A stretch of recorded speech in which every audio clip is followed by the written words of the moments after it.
Good morning. It's Tom Llewellyn, and tough topic today. You know, it's always tough to talk about race because everybody likes to jump on anybody who opens their mouth. But let me try to be honest here. Black are black votes being taken for granted by the Democrat Party? And I'd have to say, you know, after watching for 50 years, and watching the tabulations by race, I'd say, yeah, probably pretty much.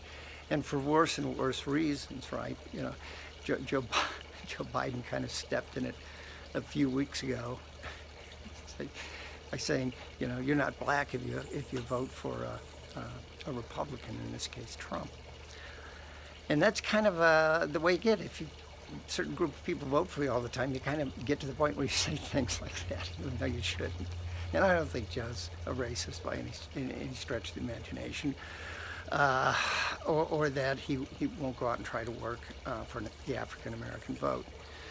But what I would say to African Americans is, are you wasting your vote?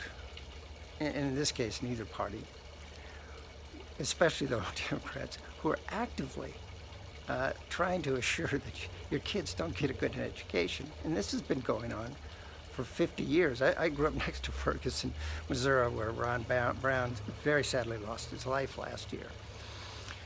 But when you look at the challenges for anybody that's poor, black, Hispanic, white, or whatever, the challenges are, if you don't get a good education, you're toast, especially in the 21st century, where even a more rigorous education is essential to succeeding.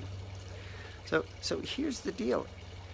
The Democrats, the unions, whatever, have for 50 years done everything they could to assure that the only choice you get one choice, which is really no choice at all. Even if it's failing, that's your choice. And that is just so harmful to the black community and black families. And I'll go back 50 years again. A guy named Daniel Patrick Moynihan, a Democrat, a senator working. Wasn't a senator yet, but he was in LBJ's administration, working on the war on poverty. And at the time, it suggested, the theory was, from the smart guys, right? Don't trust the smart guys all the time, was that economic determinations transferred to social determination. So if you're doing well financially, or if you can figure out how to make up for low finances, good things would happen socially and personally. That turned out, according to Mr. Moynihan, not to be the case at all. But it has been perpetuated for the last 50 years. If we're just sending checks out, if you just marry Uncle Sam instead of, you know, a real person, right? Your lives will be enriched by the tithes and services sent for free to you. And it's just a boulder dash lie.